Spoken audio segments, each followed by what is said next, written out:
यह है soul land 2 की नेक्स्ट एपिसोड 152, जिसमें युहाओ उसकी आर्मीज एंड तांग सेक्ट को लीड करते हुए सन मून एम्पायर को अटैक करने वाला है। एंड जब युहाओ एंड तांग उटंग उनकी नॉर्मल अटैक सोल ब्लास्ट को रिलीज करते हैं, इसके साथ ही काफी सारे लोग इजीली मारे जाते हैं। जूजी की सन जुयुनहान को वापस रिटर्न करके आने के बाद युहाओ को ये पता चलता है कि सन मून एम्पायर ने ऑलरेडी वार को स्टार्ट कर दिया है। तो युहाओ सन मून एम्पायर को जैसे भी करके रोकना चाहता था। वो सन मून एम्पायर को उनकी गोल पूरा होने देना बिल्कुल भी नहीं चाहता है, इसीलिए वो एल्डर जुआन से सन मून एम्पायर को रोकने के लिए प्लानिंग करता है, जिसमें हुओ युहाओ एल्डर जुआन को उसकी प्लान को एक्सप्लेन करता है कि वो गॉड इलेक्ट्रोलॉक्स की इनहेरिटेंस डेमी प्लेन को यूज करते हुए सन मून एम्पायर को सरप्राइज अटैक करने वाला है। एंड युहाओ इस टाइम में डेमी प्लेन के अंदर उनकी सोल्जर को रखकर सन मून एम्पायर में जाकर बाहर निकालने वाला था। इसका मतलब ये था कि युहाओ डेमी प्लेन को एक तरीके से यूज करते हुए सन मून एम्पायर को पता चले बिना ह्यूज अमाउंट की सोल्जर को टेलीपोर्ट करने वाला है। एंड इसके लिए प्लानिंग करने के लिए युहाओ सीगर्ड पवेलियन की सभी एल्डर्स को भी इनवाइट करता है। फिर युहाओ सभी सीगर्ड पवेलियन एल्डर्स को उसके प्लान के बारे में एक्सप्लेन करता है। एंड युहाओ की इस प्लान को सुनकर सीगर्ड पवेलियन की एल्डर को भरोसा ही नहीं होता, क्योंकि काफी कम लोगों को ही पता था कि युहाओ डेमी प्लेन को पोजेस करता है। तो एक एल्डर युहाओ को कहता है कि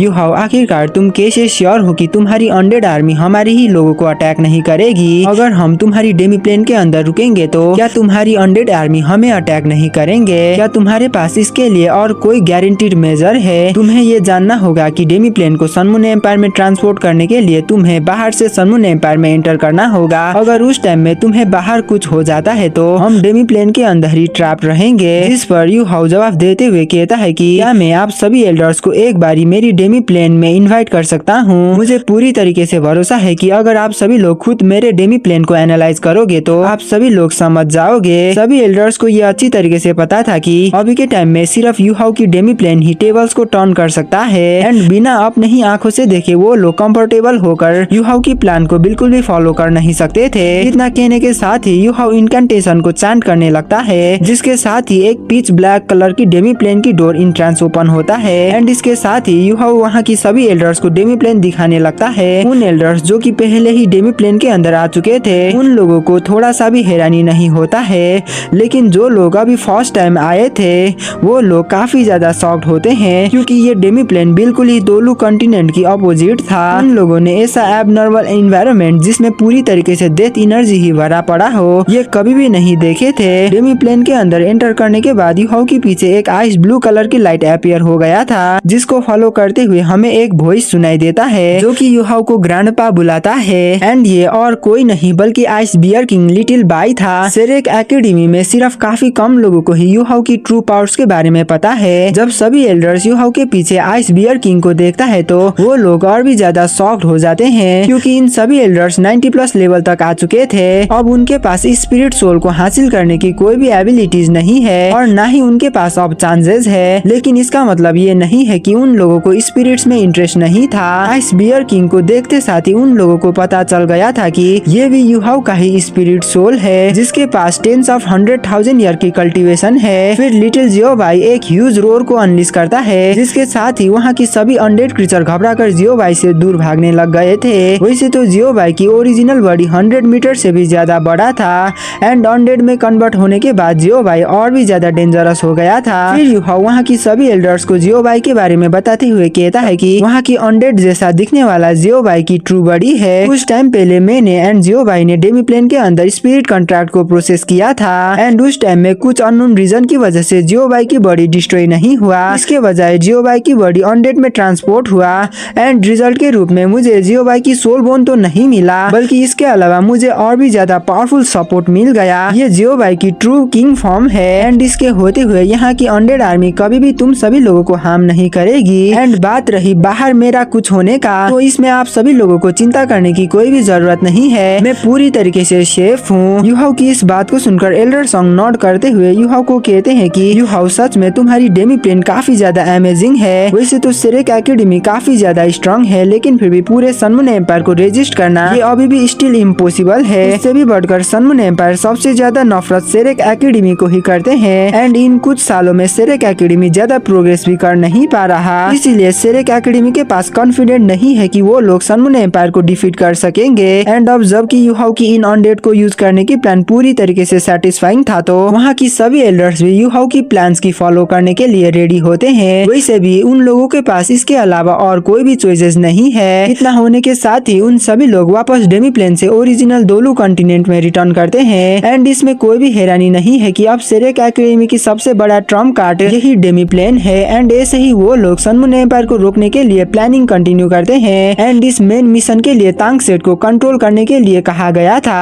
एंड करेंटली तांग सेट के अंदर 10 से भी ज्यादा 90+ टाइटल डोलोस थे जो कि तांग सेट को सॉल्व कर रहे थे। एंड तांग सेट को बेबे कमांडर के तौर पर लीड करता है, जबकि जू सांसी वाइस कमांडर बन गया था, जबकि यूहाओ भी सेकेंड ग्रुप को कमांडर के तौर पर लीड करता है। एंड यूहाओ को सपोर्ट करने के लिए वहाँ पर हमेशा तांग उटांग होती थी। अभी उन सभी लोग सन मून एम्पायर के खिलाफ में वार करने वाले थे। सभी लोग तांग सेट की हायर अप मेंबर इंक्लूडिंग बेबे, साइटो, जू सांसी, जियांग नानन, जियाओ जियाओ, हुओ यूहाओ, तांग उटांग, ये गुई, नान कुई कुई, जी जुइचन सभी वार के लिए रेडी होते हैं। एंड इन सभी लोगों को इंक्लूडिंग 1000 ऑफ आर्मी यूहाओ वार में लीड करने वाला था। यूहाओ इन हजारों सोल्जर के सामने आकर मोटिवेट करते हुए कहता है कि मैं हूँ हुओ यूहाओ, मुझे भरोसा है कि ये मिशन हम लोगों के लिए काफी ज्यादा डेंजरस होने वाला है। सन मून एम्पायर के खिलाफ जाने से हम मर भी सकते हैं, लेकिन हमें सन मून एम्पायर को जैसे भी करके रोकना होगा। तुम सभी लोगों को ये पता होगा कि मैंने स्पिरिट पगोड़ा को क्रिएट करा था। सन मून एम्पायर को डिफीट करने के बाद तुम सभी लोग भी स्पिरिट पगोड़ा से स्पिरिट को इजीली हासिल कर सकते हो। ये वार सिर्फ सेरेक एकेडमी की प्राइड को ही नहीं बल्कि हमारी होम लैंड के लिए भी जीतना होगा। हमारी स्ट्रेटेजी काफी ज्यादा अलग होने वाला है। मैं इस स्ट्रेटेजी को टेलीपोर्टेशन टैक्टिक कहता हूँ। अब मैं मेरी एबिलिटी को यूज करते हुए तुम सभी लोगों को दूसरे वर्ल्ड में भेजने वाला हूँ। इसके लिए तुम सभी लोग भी तैयार हो जाओ। एंड दूसरे वर्ल्ड में जाने के साथ ही तुम सभी लोग रेस्ट करो। इतना कहने के साथ ही यूहाओ की बॉडी से 8 स्पिरिट रिंग्स ग्लो करने लगता है। एंड ह्यूज चैंटिंग सभी तरफ सुनाई देने लगता है, जिसको फॉलो करते हुए 9 ह्यूज ब्लैक कलर की डोर 1000 सोल्जर के सामने आसपास से अपीयर हो गया था। एंड यूहाओ इन सभी सोल्जर को इंटर करने के लिए कहता है, जिसके साथ ही सभी सोल्जर एक एक करके उस ब्लैक डोर के अंदर चले जाते हैं। 16 मिनट्स के बाद टोटल में 2700 सोल्जर एंटर कर गए थे। एंड इसके साथ ही यूहाओ उन 9 ब्लैक डोर्स को क्लोज करता है। फिर हम वहाँ पर एल्डर जुआन को देखते हैं, जो यूहाओ को कहते हैं कि यूहाओ सेरेक की फ्यूचर तुम्हारी ही हाथों में है। मैं सिर्फ यही होप करता हूँ कि तुम हमें गुड न्यूज दोगे। इस पर यूहाओ भी स्माइल करते हुए एल्डर जुआन को हाँ करता है। एंड एल्डर जुआन को भी यूज करने लगता है। फिर अचानक यूहाओ की माइंड में जूजी की फिगर अपीयर हो गया था। यूहाओ खुद के ही मन में कहता है कि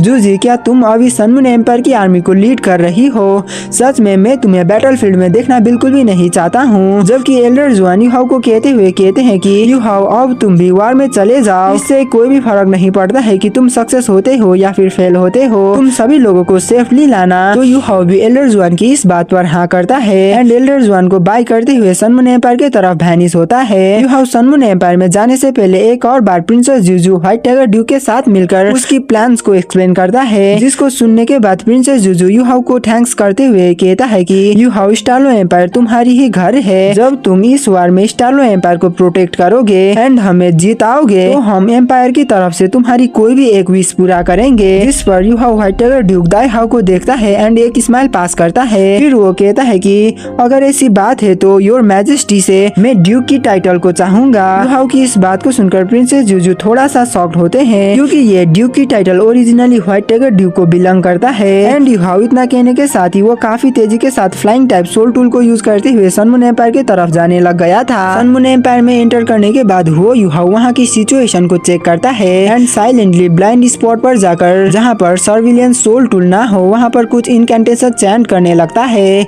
जिसके साथ ही वहाँ पर डेमी प्लेन की डोर ओपन हो गया था। डेमी प्लेन के अंदर जाने के बाद यूहाओ उसकी कंपेनियन को एक और बार प्लान शेयर करता है एंड जिसके साथ ही 9 ब्लैक डोर्स ओपन होते हैं एंड एक एक करके वहाँ की सोल्जर उनकी सोल टूल जुगे डिवाइन क्रॉसबो को अटैक करने के लिए रेडी होते हैं, जबकि तांग उटांग यूहाओ की साइड में ही थी। फिर यूहाओ सभी लोगों को अनाउंस करते हुए कहता है कि तुम सभी लोग अटैक के लिए तैयार हो जाओ। एल्डेस्ट सीनियर ब्रदर तांग उटांग और मैं सोल स्टेशन की मेन लोकेशन पर जाएंगे। इतना कहने के साथ ही यूहाओ तांग उटांग को और खुद को इमिटेशन को यूज करते हुए इनविजिबल बनाता है और सोल स्टेशन की एरिया की तरफ बढ़ने लगता है। सोल स्टेशन की एरिया काफी ज्यादा सेंसिटिव था, उनको नॉर्मली काफी ज्यादा केयरफुल होना पड़ता है। Yuhao and Thang उटांग in soldier को पता चले बिना उनकी बेस कैंप में एंटर करते हैं एंड वहाँ पर नियरली 100 से भी ज्यादा सोल इंजीनियर थे। तांग उटांग वहाँ की उन लोगों को देखकर यूहाओ को कहती है कि यूहाओ अब हम क्या करें?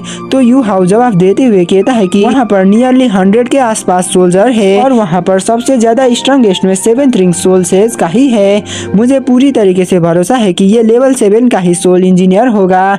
हमें इन लोगों से डरने की कोई भी जरूरत नहीं है, हम लोग जल्दी से इन लोगों को डिफीट कर सकते हैं। इतना कहने के साथ ही यू हाउ तांग उटंग की हाथों को पकड़ कर लाइटनिंग बोल्ट की तरह डैश करता है एंड कुछ ही सेकंड्स के अंदर वहाँ की सोल्जर इंस्टेंटली अनकॉन्शियस होने लगे थे। यू हाउ तांग उटंग की हेल्प से हाउतुंग पावर को रिलीज करता है एंड एक ह्यूज सोल एक्सप्लोजन को क्रिएट करता है एंड एक ह्यूज एक्सप्लोजन को अनलीज करता है। ये एक्सप्लोजन अभी तक का ही सबसे ज्यादा पावरफुल एक्सप्लोजन था। काफी सारे सोल इंजीनियर्स इस एक्सप्लोजन की वजह से एक एक करके मारे जाते हैं, उन लोगों को कुछ करने की भी मौका नहीं मिलता। इस एक्सप्लोजन को करने के बाद यू हाउ दोबारा से तांग उटंग को लेकर लेवल 9 की फ्लाइंग टाइप सोल टूल को यूज करते हुए वापस उसी जगह में रिट्रीट करता है एंड यू हाउ उसकी सोल्जर एंड टीममेट को इन्फॉर्म करता है, जिसके बाद यू हाउ की टीममेट्स भी सोल कैनन क्रॉसबो को यूज करते हुए सन मून एम्पायर की तरफ काफी बड़े अटैक करने लगे थे एंड एक एक करके काफी सारे एक्सप्लोजन सभी तरफ सुनाई देने लगे थे। वैसे तो यू हाउ काफी ज्यादा इंटेलिजेंट एंड कंट्रोल टाइप है, लेकिन फिर भी लार्ज नंबर की सोल्जर को कंट्रोल करने के मामले में यू हाउ अभी भी जूजी से काफी ज्यादा पीछे था। लेकिन इस सरप्राइज अटैक की हेल्प से यू हाउ के पास अपर हैंड हासिल करने का चांसेस है। अभी Yu Hao Sun Moon Empire के साथ चेस गेम खेल रहा था जब सन मून एम्पायर को ये पता चलता है कि अचानक काफी सारे जगह में सरप्राइज अटैक होने लगे हैं एंड काफी सारे सोल्जर एक एक करके मरने लगे हैं, तो वो लोग काफी ज्यादा पैनिक करते हैं। After all Sun Moon Empire को उनकी ही टेरिटोरी में आकर अटैक करना इम्पॉसिबल था। इसी के साथ हमें जूजी को दिखाया जाता है जिसने जू यूनहान को पैलेस में छोड़कर वापस वार में पार्टिसिपेट करी थी। इस टाइम में वैसे तो जूजी जू यूनहान को अपने साथ वार में लाना चाहती थी, लेकिन क्राउन प्रिंस को बैटलफील्ड में लाना काफी ज्यादा डेंजरस हो सकता था। लेकिन स्टिल अभी भी जूजी काफी ज्यादा परेशान होती है क्योंकि जू यूनहान को एक बारी किडनैप कर लिया जा चुका था एंड इसीलिए जूजी पहले की जैसे ही गलती कर नहीं सकती थी। अभी के टाइम में जू यूनहान को प्रोटेक्ट करने के लिए पर्सनली जू तियानरन भी तैनात हुआ था एंड जू तियानरन के साथ में काफी ज्यादा पावरफुल पावर हाउसेस भी थे जो कि लिटिल क्राउन प्रिंस जू यूनहान को ही प्रोटेक्ट करने के लिए बैठे थे।